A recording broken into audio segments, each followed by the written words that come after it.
firman, marilah kita berdoa. Dalam nama Bapa dan Putra dan Roh Kudus. Amin. Allah Bapa yang Maha Pengasih, kami bersyukur kepadamu karena Engkau mengutus banyak orang untuk membantu perkembangan diri kami.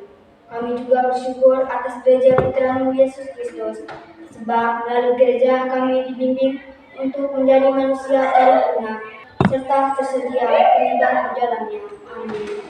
Amin. Bapa dan Putra dan Roh Kudus. Ada siswa yang tidak hadir? Ada. Siswa yang tidak hadir? Di bahasa Marista Ibu. Alasannya? Sakit Ibu. Sakit. Terima kasih, Ren. Oke. Sekarang kita lanjut dengan pelajaran yang baru tentang peran gereja bagi perkembangan tubuh. Oke. Dari tema ini ada tujuan yang harus kita capai dalam pembelajaran ini. Yang pertama, menyebutkan berbagai kegiatan gereja ini yang dapat diikuti oleh kaum remaja. Menyebutkan berbagai jenis kegiatan yang dapat diikuti oleh kaum remaja. Yang kedua, menjelaskan manfaat yang diperoleh melalui keterlibatan dalam kegiatan pelayanan gereja. Yang ketiga, menjelaskan peran gereja bagi perkembangan diri umat. Dan yang keempat, menyusun doa untuk para pemimpin gereja. Nah, oke, yang berikut kita lanjut dengan cerita pengalaman menjadi seorang misdina. Saya minta. Bagi saya menjadi seorang muslimat adalah sesuatu yang membanggakan. Bagaimana tidak, ketika saya telah menerima komunitas pertama, saya tertarik untuk ikut muslimat. Ada contoh yang baik di depanmu. Nah, itu ditulis oleh Maria Immaculata Yuliana Buswasari. Oke, pertanyaan pertama. Berdasarkan cerita yang sudah dibacakan tadi, manfaat apa saja yang dimiliki oleh Maria dengan menjadi misdina? Oke, Sadri. Menjadi seorang muslimah adalah kesempatan emas bagi saya untuk belajar berbagai hal, tidak hanya menjadi pelayanan misa saja. Pertanyaan nomor 2. Apa-apa saja kegiatan dalam gereja Katolik yang melibatkan remaja? Oke, Olan. Mengikuti kegiatan OMK atau Orang Muda Katolik. OMK atau Orang Muda Katolik. Oke, sekarang duduk di dalam kelompok. Untuk kelompok 3 ya. Ya, perhatikan baik-baik duduknya. Dari kelompok 2. Ini kelompok 1. Sebelum mengerjakan diskusi, yang pertama, perhatikan baik-baik petunjuk yang ada di dalam lembar kerja peserta didik di halaman pertama. Nah, seperti yang Ibu bilang tadi itu, tujuan pembelajaran kita hari ini, Ibu tuliskan juga di dalam LKPD. Itu diperhatikan baik ya. Selanjutnya, lihat baik-baik petunjuk kerjanya. Apa yang harus dibuat? Lihat baik-baik juga itu. Sudah? Oke. Yang berikut, sebelum masuk ke kelompok, saya minta Ari untuk membacakan 1 Timotius bab 4 ayat 7b sampai 16. 1 Timotius 4, 7b sampai 16. Latihan diri beribadah. Latihan badan ini terbatas gunanya, tetapi ibadah itu berguna dalam segala hal dan semua orang yang mendengarkan engkau. Terima kasih. Selanjutnya, Pandi, masih dari kelompok 3, Pandi, baca Titus bab 2 ayat 1 sampai 10. Titus bab 2 ayat 1 sampai 10. Tetapi engkau berikanlah apa yang sesuai dengan ajaran yang sehat. Laki-laki yang tua hendaklah hidup sederhana terhormat, memuliakan ajaran Allah, Juru Selamat kita. Oke, terima kasih. Oke, selanjutnya di dalam kelompok masing-masing membaca kembali kedua teks itu dan menjawab pertanyaan yang ada di bagian bawahnya. Waktunya 25 menit.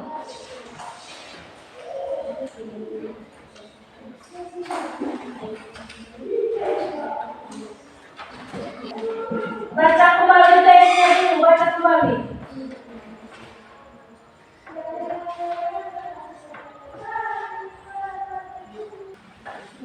Kelompok 1 sudah? Oke, kita tunggu kelompok 3 dulu. Sudah? Oke. Kalau sudah semua, presentasinya mulai dari kelompok mana? Oke, mulai dari kelompok 3 ya. Kelompok 3, kelompok 2, kelompok 1. Oke, sebelum kita lanjut dengan presentasi, Ibu ajak kita berdiri dulu. Masih semangat? Masih, Bu. Masih, Tepuk salut. Salut, salut. Salut, salut. Salut. Silakan duduk kembali. Silakan untuk kelompok 3. Kelompok 3 dan mereka sendiri yang jawab. Laporkan hasil diskusinya, baca pertanyaannya, langsung menjawab. Apa saja yang dinasihatkan Paulus kepada Timotius agar imannya berkembang dan kuat? Jawab. Sementara itu, sampai aku datang, bertekunlah dalam membaca kitab-kitab suci, dalam membangun dan dalam mengajar. Dan tekunlah dalam semuanya itu, karena berbuat demikian engkau akan menyelamatkan dirimu dan semua orang yang mendengarkan engkau. Oke, terima kasih untuk kelompok 1. Lanjut, nomor 2. Selesaikan ke kelompok 3-nya. Jika seperti apa yang diharapkan sesuai dalam nasihat Paulus, jawab. Nasihatilah mereka supaya mereka menguasai diri dalam segala hal dan jadikanlah dirimu sendiri suatu teladan dalam berbuat baik. Sampai di situ? Ya. Oke, terima kasih untuk kelompok 3. Selanjutnya kita dengar dari kelompok 2. Pertanyaan diskusi. Timotius menjadi pengikut Yesus berkata perbuatan Paulus. Setelah itu ia sering ditugas sendiri untuk menertawakan Injil. Nomor 2. Kepada Titus, Paulus menasihatkan agar para pengikut Yesus bisa menjadi teladan bagi sesamanya. Sikap seperti apa yang diharapkan sesuai dalam nasihat Paulus? Jawab. Hendaklah jujur, sehat dan tidak bercela. Hendaklah taat kepada tuannya, tidak membantah dan tidak kurang, tulus dan setia. Selesai? Selesai. Terima kasih untuk kelompok 2. Kelompok 1. Apa saja yang dinasihatkan Paulus kepada Timotius agar imannya berkembang dan kuat? Jawab. Menasihati agar iman mereka semakin berkembang, kuat, serta mampu menjadi teladan bagi sesamanya. Sikap seperti apa yang diharapkan sesuai dalam nasihat Paulus? Jawab. Tulus dan setia, supaya dengan demikian mereka dalam segala hal memuliakan ajaran Allah Juru Selamat kita. Sudah? Oke, yang berikut saya kasih kesempatan memberikan komentar atau pendapat atau jawaban iman tadi. Kelompok 3. Apa pendapat kalian tentang apa yang dijawab oleh kelompok 2? Kelompok 3 ada pertanyaan untuk kelompok 2?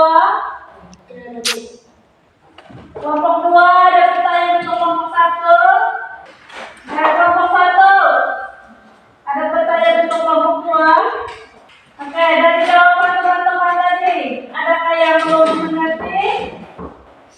Semuanya mengerti? Paham? Paham dengan jawaban teman tadi? Oke, kalau begitu kita tepuk tangan dulu.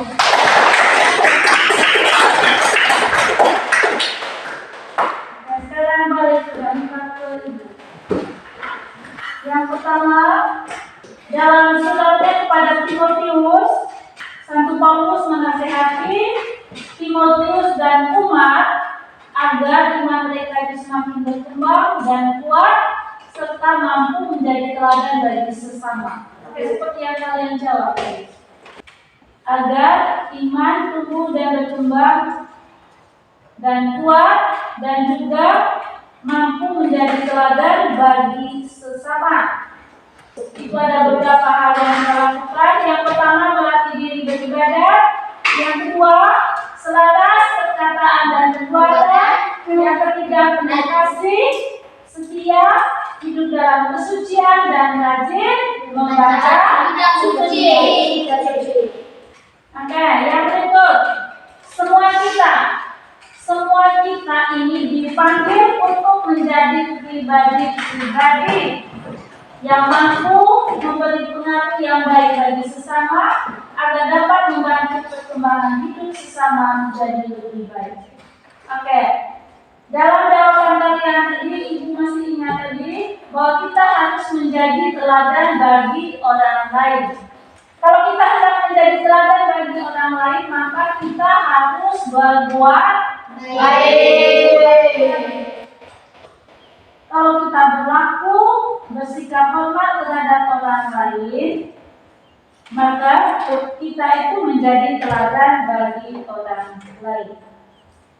Yang terakhir kita masuk ke kegiatan penutup. Oke, saya minta buku semuanya disimpan di atas meja, letakkan di atas meja. Oke, seperti biasa di bagian akhir pelajaran, Ibu ajak kalian itu untuk tunduk kepala dalam keadaan hening. Dengarkan baik-baik pertanyaan refleksinya. Yang pertama, apakah saya mendoakan para pemimpin gereja, tokoh gereja, dan umat yang telah berperan mengembangkan diri saya?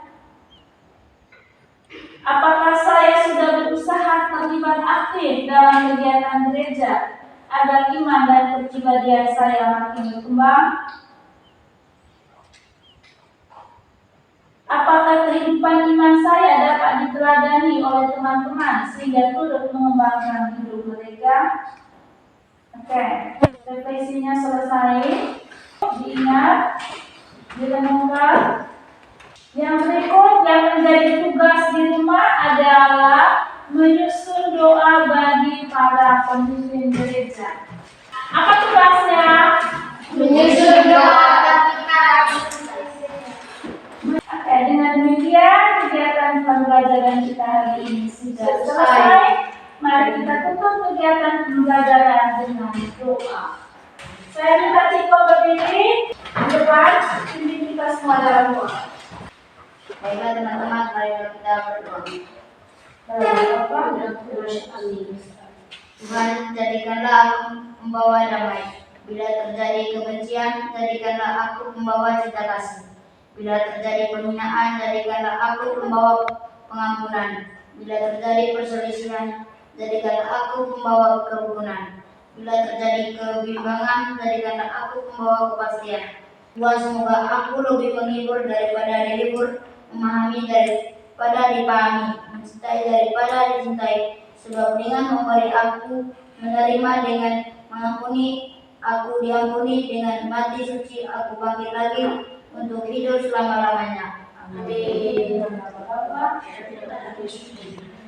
Selamat pagi.